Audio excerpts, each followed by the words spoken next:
Il y a vraiment une urgence climatique. On sait que la planète est en train de se réchauffer, c'est parce qu'on a un déficit de végétal. L'arbre est en haut de la pyramide, ça on l'a encore pas compris, c'est pour ça qu'on se bat contre des projets qui sont parfois néfastes. J'ai parlé aussi de la problématique des forêts. On veut que le ministère de l'Agriculture et de l'Alimentation et de la Forêt mette en place un projet de loi qui vise à encadrer les coupes rases. On ne peut plus se permettre de rentrer dans des forêts, de piller des hectares et des hectares sans aucune... je veux dire, les citoyens aujourd'hui n'ont plus du tout envie de ça. C'est totalement néfaste pour la planète. Il faut toujours qu'il y ait un couvert végétal. Donc sortir du bois des forêts, oui, mais pas au détriment de tout l'écosystème, quoi. Voilà. Et sur le Champ de Mars en particulier, où ça en est, expliquez-nous ce que vous a dit notamment M. Grégoire quand il est passé tout à l'heure. Alors on a une discussion, bien entendu, dans la bienveillance. Moi je suis pas là, moi je fais pas de politique, il faut le savoir. Moi je suis juste là pour m'occuper des arbres. Ma politique, c'est les arbres. Donc il a clairement été dit qu'il y aurait des tables rondes qui seraient mises en place pour que les associations puissent travailler en bonne intelligence avec les élus. Et je pense que c'est le but aujourd'hui. Il faut arrêter de se taper dessus les uns les autres. On peut avancer en travaillant main dans la main. Et aujourd'hui, c'est ce qu'il faut faire. Ils ont compris. Je pense qu'il y a une prise de conscience de toute façon des citoyens au niveau des arbres. Ça, c'est une certitude.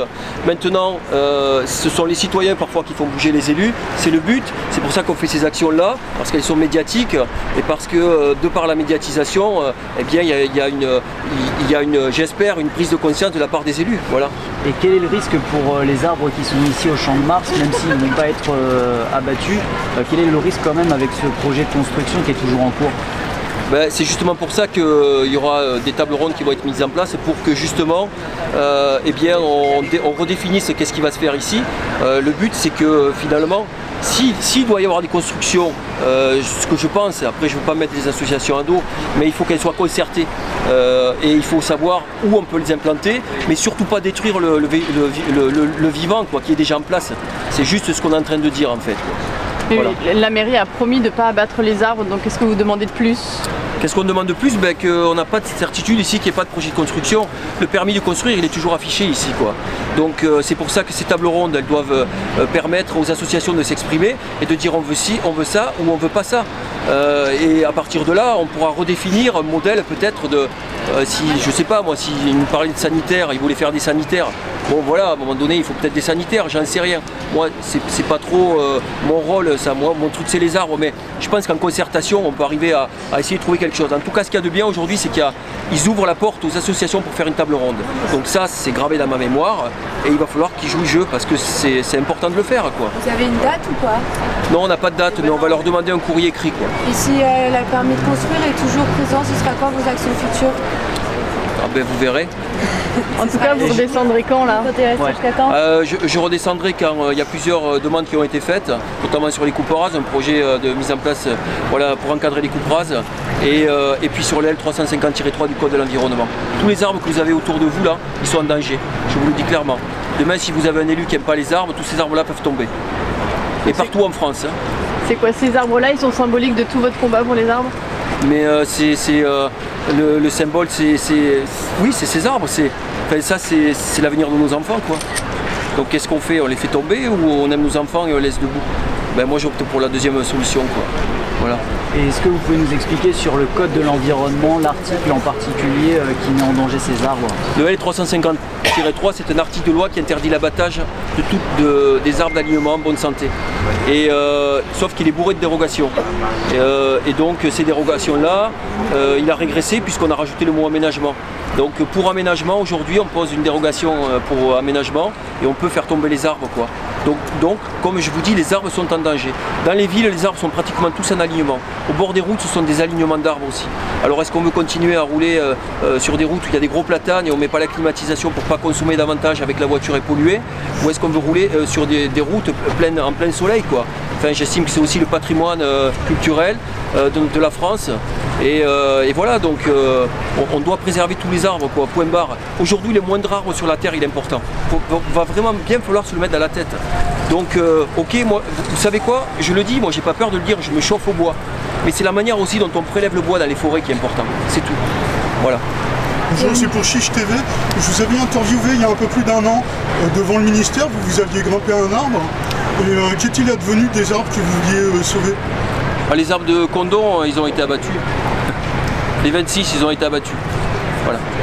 Je vous parlais de patrimoine culturel. En quoi c'est un patrimoine, un arbre? En quoi c'est un patrimoine, un arbre? Eh bien, regardez-le juste avec vos yeux et je vous mets au défi de ne pas me dire que ça c'est pas du patrimoine. Ah, je suis d'accord avec vous. C'est juste, là on parle de cet arbre-là, je crois qu'il a été planté en 1814, c'est ça? Exactement. Donc il est plus vieux que la Tour Eiffel. Exactement. Mais pour d'autres arbres, est-ce que vous pourrez expliquer par exemple à tous nos lecteurs ou auditeurs qui vont nous regarder ou nous lire ou nous entendre, comment on pourrait définir qu'un arbre qu'on voit dans la rue est un patrimoine en fait? C'est selon vous, c'est quoi la définition? Moi je mettrais dans le mot patrimoine tous les bienfaits qu'il nous apporte, toute la respiration, l'oxygénation, le bonheur aussi de marcher dans des rues où il y a des arbres. Il faut savoir quand même qu'il y a moins de violence dans les villes où il y a du végétal que là où il n'y en a pas. Donc c'est tout ça cumulé en fait qui fait que c'est du patrimoine. C'est un tout, un arbre c'est un tout quoi. Voilà. Merci. Et pardon de revenir sur le Champ de Mars, mais donc les projets de construction, notamment en sous-sol, vous inquiètent aussi pour ces arbres-là qui ne seront pas abattus, la mairie l'a dit, mais ça pourrait quand même avoir des conséquences pour eux. Ah oui, mais très certainement, bien sûr. Vous savez, le système racinaire d'un arbre, il est sur 30-40 cm. Il est dans la terre humique, la bonne terre pour se nourrir. Donc la moindre fondation, c'est toujours des fondations qui font entre 40 et 50 cm pour tenir un bâtiment, quoi. Donc à partir du moment où il y a cette profondeur, vous amputez les racines. Mais comme je vous ai dit, on va se tenir à ce qui a été dit ce matin. Il y avait une délégation de la mairie qui est venue. Moi j'échange en toute bienveillance avec eux. Ils ont promis de faire des concertations avec les associations autour d'une table ronde. C'est tout nouveau, hein. Ça n'a pas été proposé. Ça a été proposé déjà? Oui, mais est-ce que vous avez été reçu?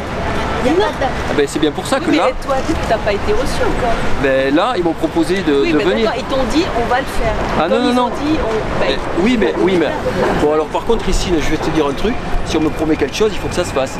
C'est juste ça que je veux dire. D'accord. Voilà. Donc là, ça a été dit. On veut un courrier de la mairie, comme quoi ils s'engagent à faire une table ronde. On veut une date et une heure et un point de rendez-vous. Point barre. D'accord? Ça marche? Ok. Et vous restez là autant que vous n'avez pas ça. On est bien d'accord.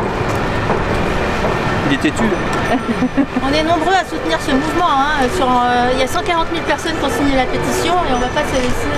On veut du concret. On nous a fait des promesses, on a eu des tweets, on n'a pas eu d'annonce officielle et des conseils de Paris. On nous parle par médias interposés. On ne nous parle pas directement. On a envoyé des...